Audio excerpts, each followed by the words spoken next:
Like every gay boy in Toronto, I used to work at Starbucks. How many people here used to work at Starbucks? Hands? That is so much less than I thought. I see like 3 or 4.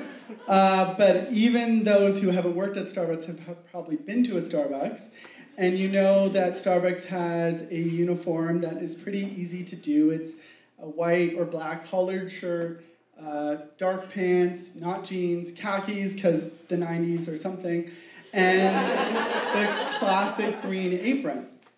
And I never had a lot of confidence. I like clothes. I dress in a somewhat flamboyant manner, which is why I'm wearing this t-shirt, but I never thought of myself as all that sexy or that I could be some sort of like fetishist, sex symbol until I worked at Starbucks.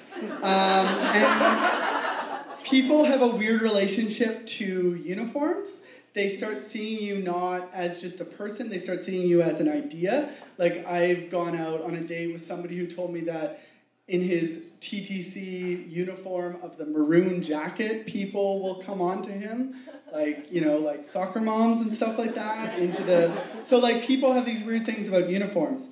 I was working at my Starbucks, and there was a semi-regular customer named Will, who was an actor, and he was very handsome, very cheekbony, and he used to talk to me, he was very nice to me, and one day he said, Max, how interested would you be in seeing me naked?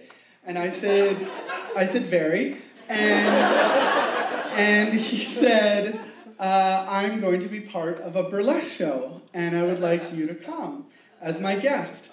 And invite anybody else, invite your friends, invite people from the store. This was at the Starbucks, by the way. And I'd love you to come. So I said, great. It was, I won't say where it was somewhere downtown that had a bar. And I went there with my best friend Dervla, and we pre-drank a little bit. So by the time we entered into the auditorium setting, I gave my name to the young man at the door. I said, oh, my name's Max, I'm on the list. And he said, oh, you're the one from Starbucks. Which should have clued me off to what was happening. But I said, oh, yeah, I am. And he said, oh, I'm Will's roommate. He said, you'd be coming.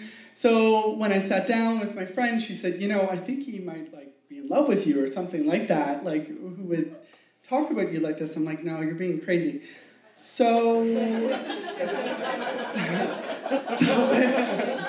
the show started. I knew the MC of the show, which was another weird thing for me. Plus, the opening intro was the Muppet Show theme song. The whole night had a kind of odd sense of familiarity with me. I won the door prize, which was you haven't even heard what it was. It was some sort of motorized I don't know if I should say this word, but a cock ring that had little batteries on either side of it. So it looked like the Starship Enterprise. That's what Dervla and I thought it looked like. Anyway, there was the first number, and the whole point of the night was that it wasn't just sexy. It was supposed to be funny, sexy. So the first performer came out and did a striptease as a businessman who had come home from work, taking off his business suit, taking off his tie. It was funny. It was cute. We all cheered afterwards, and then the MC came back out and said, that was pretty good, but you guys are seeming a bit tired. Who here likes coffee? And like I said, my friend Dervla and I were a little drunk, and so we were having a good time, and so we're like, yeah, woo, coffee! And he says, who here likes Starbucks? And again, a little drunk, a little stupid, and my friend are like, woo, yeah, Starbucks! And he says, and you keep going back throughout the day. Why do you keep going back? Is it the coffee, or is it the cute baristas? And at this point, Will, who we had not seen yet so far in the evening, came out from behind the curtain in a white shirt, collar, pants, horn-rimmed glasses, a black wig, and a green apron. And he came out to do a striptease as the sexy hipster barista.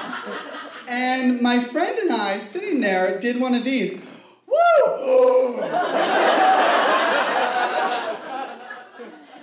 I couldn't look at her for a little while. So he started doing the striptease.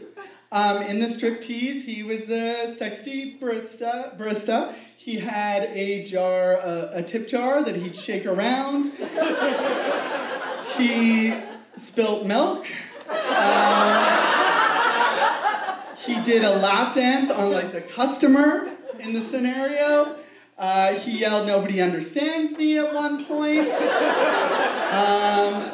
I was laughing, but I also felt like everybody knew. Like I had this weird paranoid feeling that everybody knew. So like I said, I couldn't even look at my friend. I just like stared forward, laughing, but turning like a deeper and deeper red. It ended with him wearing nothing but the apron and running quickly off the stage with his little butt hanging out of the apron.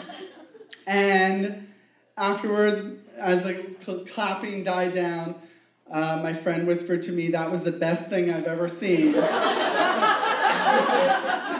I said, "Yep, I think I know why he wanted my coworkers to come." So the rest of the show was good, but in my life, uneventful compared to that.